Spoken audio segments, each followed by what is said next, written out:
নমস্কার, আবার একটা নতুন রেসিপি নিয়ে রান্নাবান্নায় তোমাদের সামনে হাজির। আজকে আমরা বানাবো ডিমের পোলাও।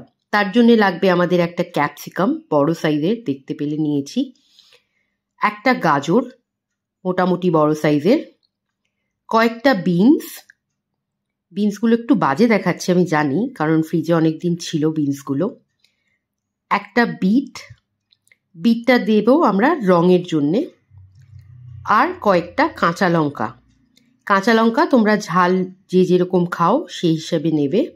আমি এখানে 3টে কাঁচা লঙ্কা দিয়েছি, একটা 1.5 আঙ্গুলের মতো আদার টুকরো।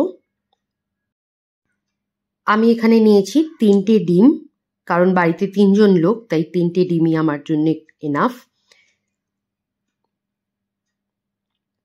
কাজু লাগবে আমাদের এখানে কয়েকটা, আমি এখানে 10-12টার মতো গোটা কাজু নিয়েছি, যেটা আমাদের ভেঙে নিতে হবে, তোমরা ভাঙা কাজু ব্যবহার করতে পারো। কিশমিশ, এখানে আমি কালো এবং নর্মাল যে কিশমিশ হয় 2 রকমের কিশমিশই ব্যবহার করেছি। গরম মশলা, এখানে তেজপাতা, লবঙ্গ, দারচিনি, গোলমরিচ সব কিছুই রয়েছে।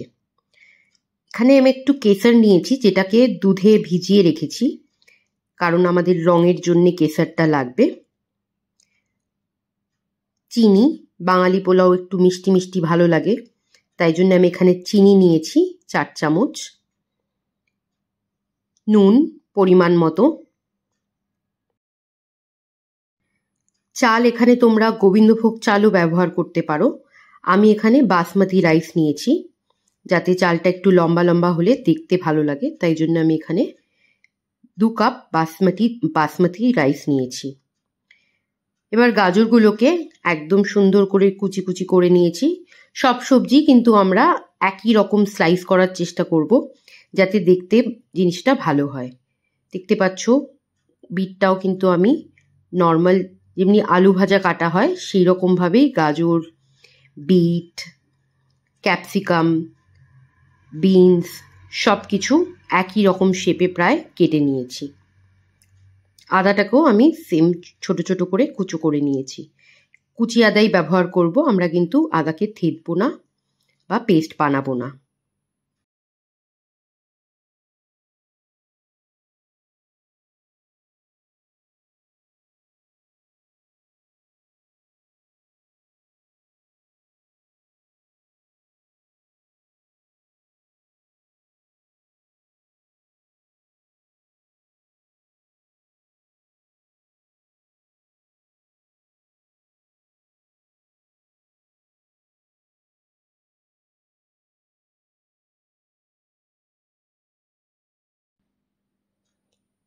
এবার আমি এখানে চালটাকে ভিজিয়ে রেখেছি। চালটা মোটামুটি 10 থেকে 15 মিনিট ভিজিয়ে রাখলে খুব ভালো। আর সবজিগুলোকে, ক্যাপসিকাম ছাড়া বাকি সব সবজিগুলোকে আমি একটু গরম জলে সেদ্ধ করে নিয়েছি। সেদ্ধ ঠিক বলবো না, গরম জলে ভাপিয়ে নিয়েছি, যাতে আমার রান্নাটা খুব সহজে তাড়াতাড়ি হয়ে যায়। ডিমটাকেও এখানে সেদ্ধ করে ছাড়িয়ে নিয়েছি আমি। এবার ডিমটাকে বিটরুট সেদ্ধ করার পর যে জলটা বেঁচেছিল সেই জলটার মধ্যে আমি প্রায় মিনিট 15 চুবিয়ে রেখেছিলাম, যাতে ডিমটা খুব সুন্দর একটা লালচে আভা এসে যায়, দেখতে ভালো লাগে তাতে। এবার রান্নার পালা। কড়াইটা ভালো করে গরম করে নিতে হবে। তারপরে আমি এতে তেল দিলাম। আমি এখানে ব্যবহার করেছি 2 চামচ তেল, আর দিয়েছি এতে 1 চামচ ঘি। ঘিয়ের গন্ধতে কিন্তু পোলাওটা খুব ভালো লাগে, তাই জন্য একটু ঘি দেওয়া মাস্ট। এবার সবজিগুলোকে আমি ভেজে নেব। ভাজতে খুব বেশি সময় আমাদের লাগবে না, কারণ সবজিগুলো সব সেদ্ধ করা আছে। ক্যাপসিকামটাও একসাথে দিয়ে দিলাম, তবে ক্যাপসিকাম কিন্তু সেদ্ধ করিনি। ক্যাপসিকাম সেদ্ধ করবে না, কারণ ক্যাপসিকাম সেদ্ধ করলে তাহলে ওটা একদম দেখাই যাবে না প্রায়। এবার একটু সামান্য এটা 1 থেকে 2 মিনিট আমরা নাড়াচাড়া করে নেব, যাতে এগুলো একটু ভাজা ভাজা দেখতে হয়ে যায়। আমি এর মধ্যে যে রেজিনসগুলো, কিশমিশগুলো ছিল সেগুলো, কাজু, সব কিছু দিয়ে আবার এটাকে নাড়িয়ে নিচ্ছি। ডিমটাও দিয়ে দিলাম যাতে ডিমটাও একটা ভাজা ভাজা ব্যাপার হয়ে যায়। এবার তারপর এটা 1.5 থেকে 2 মিনিট ভালো করে নাড়িয়ে নিতে হবে। দেখো এটা কিন্তু ভাজা ভাজা একটা লুক এসে গেছে। সব কিছু ডিমটা কিন্তু দেখতে ভাল লাগছে যেহেতু একটু ভাজা মতো ব্যাপারটা এসছে।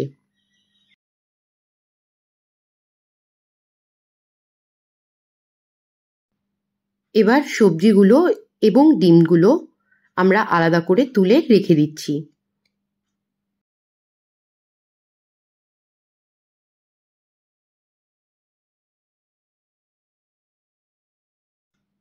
এবার সেম কড়াইটাতে যেখানে আমরা ভাজাটা ভাজলাম তাতে বিটটাকে আলাদা করে ভেজে নিচ্ছি। বিটটা কিন্তু আমি একসাথে দিইনি, কারণ হচ্ছে তাহলে বিটটার রং ছেড়ে বাকি জিনিসগুলোকেও একসাথে লাল করে দিত, তাই জন্য সেই বিটটাকে আমি আলাদা করে ভাজছি।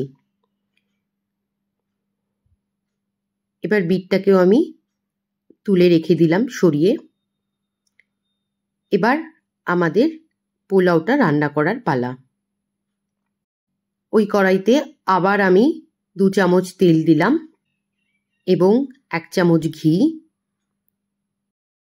এবার তেলটা আর ঘিটা গরম হওয়ার পরে আমি এতে গরম মশলা, তেজপাতা এবং বাকি যে গরম মশলাগুলো আছে সেগুলো ফোড়ন হিসেবে ব্যবহার করলাম। তাতে অ্যাড করে দিলাম যে ভিজিয়ে রাখা আমাদের চালটা ছিল সেটা। আমি এতে অ্যাড করলাম আদা কুচি এবং কাঁচা লঙ্কাটা। এতে অ্যাড করতে হবে আমাদের স্বাদ মতো নুন, চিনি 4 চামচ। আমি এখানে 4 চামচ দিয়েছি, তোমরা যদি একটু কম মিষ্টি পছন্দ করো তাহলে 3 চামচও ব্যবহার করতে পারো। আমরা একটু পোলাও মিষ্টি মিষ্টিই পছন্দ করি, তাই জন্য আমি এখানে 4 চামচ চিনি দিয়েছি। আর যদি সুগার ফ্রির ব্যবহার করতে চাও তাহলে এখানে 2টো সুগার ফ্রি দিতে পারো। এবার এটাকে আমি ভালো করে নেড়ে চেড়ে নিচ্ছি যাতে সবগুলো একসাথে মিক্স হয়ে যায়। এবার আমি এতে অ্যাড করছি জল। জলটা কিন্তু বুঝে শুনে দিতে হবে, কারণ পোলাওয়ে জলের পরিমাণটা যদি ঠিক করে না বুঝতে পারো তাহলে কিন্তু হবে না। তাই জন্যে যদি 2 কাপ চাল দেওয়া হয় তার সাথে এখানে 4 কাপ জল দেওয়া মাস্ট। তাই আমি এখানে 2 কাপ জলের সাথে 4 কাপ জল, যতটা চাল তার ডাবল জল। এবার আমি এতে ঢাকনা দিয়ে এটাকে ফুটতে দেব। এবার মিনিট 7-8 বাদে আমি যখন ঢাকনাটা খুললাম দেখতে পাচ্ছ আমার চালটা কিন্তু সেদ্ধ হয়ে গেছে এবং একদম জল নেই, খুব ঝুরঝুরে রয়েছে ভাতটা। এবার এতে যে আমরা ভেজে আলাদা করে সরিয়ে রেখেছিলাম সেই সবজিগুলো এবং ডিমটাকে আমি এখানে অ্যাড করে দিলাম। তারপর খুব সাবধানে যাতে চালগুলো ভেঙে না যায় সেইভাবে ভালো করে নাড়াতে হবে যাতে মিশে যায় কিন্তু চালগুলো যাতে না ভাঙে, সেইভাবে খুব হালকা হাতে আলতো করে এটাকে ভালো করে নাড়িয়ে নেবে।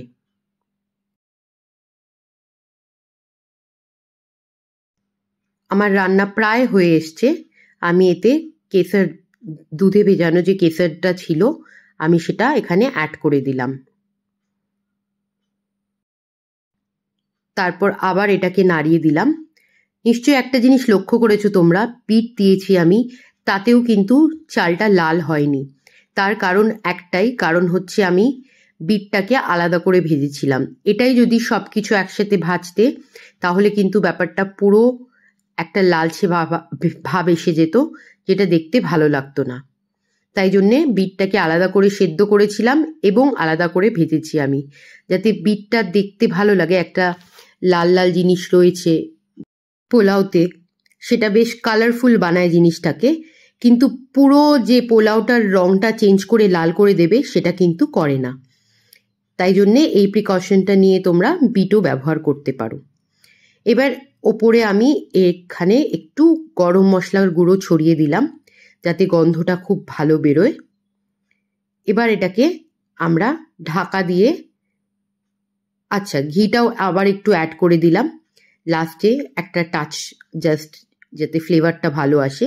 এবং তারপরে এটাকে ঢাকা দিয়ে আমরা 3-4 মিনিট রেখে দেব, যাতে গন্ধটা খুব ভালো করে এসে যায়। এবার খাওয়ার পালা। দেখো কি সুন্দর কালারফুল পোলাও রেডি। তোমাদের কেমন লাগলো ভিডিওটা আমাকে অবশ্যই কমেন্টে জানাবে। সাবস্ক্রাইব না করে থাকলে চ্যানেলটাতে এক্ষুনি সাবস্ক্রাইব করে নাও আর বেল আইকনটা টিপে দিও। তোমাদের বন্ধুদের সাথেও এই রেসিপিটা যত পারো শেয়ার করো, খেতে ভালো লাগবে কথা দিলাম। আর যদি তোমরা কোনো নতুন রেসিপি বানানো জানতে চাও তাহলে আমাকে কমেন্টে জানিও সেটা। আবার পরের সপ্তাহে একটা নতুন রেসিপি নিয়ে তোমাদের সামনে হাজির হব।